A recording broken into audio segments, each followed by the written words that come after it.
For the longest time, video game adaptations in film and television were rightfully shunned as being pretty much garbage. Over the decades, many studios have attempted and mostly failed at taking popular video games and trying to make something out of it. But it seems like things have changed in recent years, especially with something like Sonic the Hedgehog 3 being the most recent success that comes to mind, releasing right at the end of last year. Many critically acclaimed video game adaptations have been released, and it got me thinking, are video game adaptations actually good now? Or are we just seeing a bigger overall shift in the way things are being adapted to new mediums on a larger scale that goes way beyond just video games? First of all, let me acknowledge some of those bad adaptations for the sake of building the narrative here. The first one that comes to mind is the movie Doom, which isn't the worst of them all, but it's not good either. The Doom video game centers around some super buff dude in cool armor, killing a bunch of demons with awesome music playing in the background. But in the film, there's no hell or demons, there's no real Doom guy, and everything feels toned down and overly explained. What feels like an attempt at making ideas from the game appeal to a general audience, but at the sake of losing its personality. It's okay if things are different from what they're being adapted from, but it has to be good on its own too, which is totally subjective, but I'm talking about video game movies here, so just keep that in mind throughout the video. Another major example for me is the Resident Evil franchise, which very loosely uses ideas and characters from the games as a backdrop for a zombie apocalypse film series starring the director's wife as an all-new original character. But again, by simplifying everything, which in this case makes it all about zombies and just kind of that generic zombie apocalypse thing, instead of using a variety of monsters and flipping to a bunch of different main characters like the Resident Evil games have always done, it just makes everything feel really basic, I guess. Like, you lose respect from your core audience, which are fans of the games, by changing all of this, and it didn't end up appealing to a general audience either because they were, well, critically panned films. The biggest and most popular example of a bad video game movie is easily the Super Mario Bros. Film. It's notoriously bad, and all you really need to do is see footage from the movie for yourself. Essentially, they took the Mario brand and slapped it onto something entirely different that barely resembles the game itself, which is something bad, I might add. It's an awkward, bizarre movie that probably would have failed anyway, but I think the fact that the producers probably thought that they could do no wrong if they put the popular brand on it most likely contributed to its downfall, as I wouldn't be surprised if they just thought, hey, it's a Mario movie, everybody's gonna see it, so who cares what we do? It's impossible to give any one answer to the question as to why video game adaptations mostly failed in the past, as each film was made by an entirely independent group of people across various decades, and I don't want to say people didn't care, because I'm sure thousands of people working on these films put in effort that's worthy of respect. But I do think there are some common factors, and I think those most likely include making changes to the source material that alienates the core audience, trying to juggle too much from a game or series of games that ends up alienating general audiences who aren't familiar with the brand, believing that people will watch anything regardless of quality simply because of the brand name, directors or creatives behind the project not being fans of the game, and I guess just an overall lack of respect for what is being adapted. Without spending too much time talking about the bad stuff, it is worth mentioning that we still get bad adaptations of video games today, which does include the Halo TV series and the Borderlands movies, which failed for some of those reasons that I mentioned. And another important thing worth mentioning is that when these specific adaptations change so much from the games that it makes their core audience angry or upset, they go online and rant about it, which even pushes away a lot of the general audience not familiar with the games or the new adaptation, which is why a lot of these changes were made to begin with, to appeal to that general audience.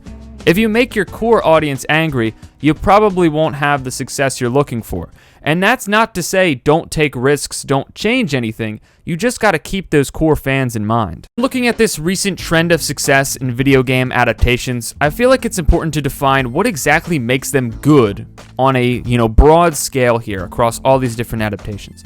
And I feel like the one common factor between all these various adaptations is a deep respect for the source material.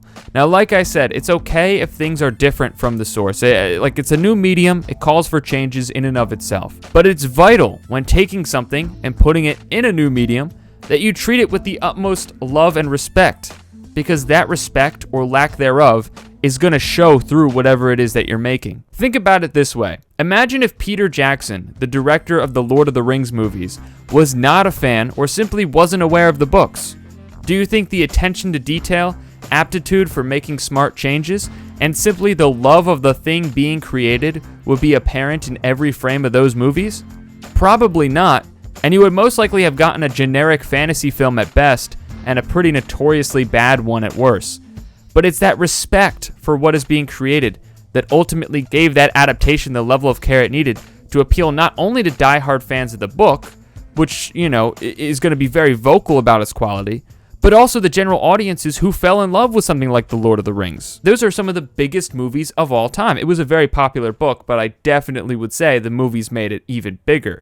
With that being said, looking at some of the most popular video game adaptations in recent times, it's easy to see why they are successful, even if you might not personally be a fan of them. A big example of this for me would be the Sonic the Hedgehog series. Not my favorite movies ever, but they keep growing in success.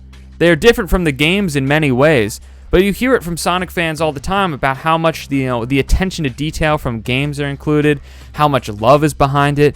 Even when the movie was coming out and the ugly Sonic design was going to be used, the fact that they actually went back and changed it to appeal more to fans of the game shows that they do care. A worse adaptation would have stuck with that ugly Sonic design because they thought it wouldn't fail or they just didn't care about it. But they did go out of their way to change it and spent a lot of money fixing it because they wanted the movie to be good. They wanted it to appeal to Sonic fans. But, without just strictly copying the games either. Then you have the Fallout TV series, which is not a direct adaptation of any of the games, but exists within that same world. They have the freedom to tell a compelling story of their own, but paid a meticulous attention to detail to make sure that it fits in with the video game universe as much as possible. If that level of detail was not considered, it would have felt like any other generic apocalypse show. But the fact that they put so much love into crafting the world based on the games not only made the fans happy, but made new audiences happy, as it created a world that felt just more authentic and thoughtfully crafted. Similarly, there is this animated series called Arcane, which takes the very loose lore of some of the characters and locations in the League of Legends game and creates a well-crafted, well-produced, well-animated series out of it. It shows that even adaptations of games that aren't super story-driven can work if they're given the level of attention they require. You also see this with the anthology series Secret Level, which is not at all afraid to take risks with the source material, especially the Pac-Man episode, but it's not about how accurate it is to the source, it's about the passion behind it and the respect for it to make something out of love for the game, not just strictly copy it. Why are video game adaptations so good now? Because people treat the source material with a high level of respect, which becomes very apparent in the adaptation, even if it's not 100% accurate to the source, which it doesn't have to be. I think what we're seeing now are changes in adaptations of things where producers are more trusting of the source material because they realize that, hey, people are already fans of this for a reason, so let's just give the fans what they want instead of thinking that we know better. And when they treat these adaptations authentically, that authenticity is felt by the general audience as well. So are video game adaptations actually good now? Yeah, mostly. Just don't try to fix what ain't broke, Of course, take risks. Be free to do what you want. Just treat it with respect. Yeah, that's gonna do it. Talked about video game adaptations. Talked a lot about them. Let me know what your favorite video game adaptation is. Or maybe your least favorite, because there's a lot of bad ones. But anyway, hopefully we'll be getting even more better video game adaptations in the future. But until then, please take care of yourselves, and I'll see y'all next time. Goodbye.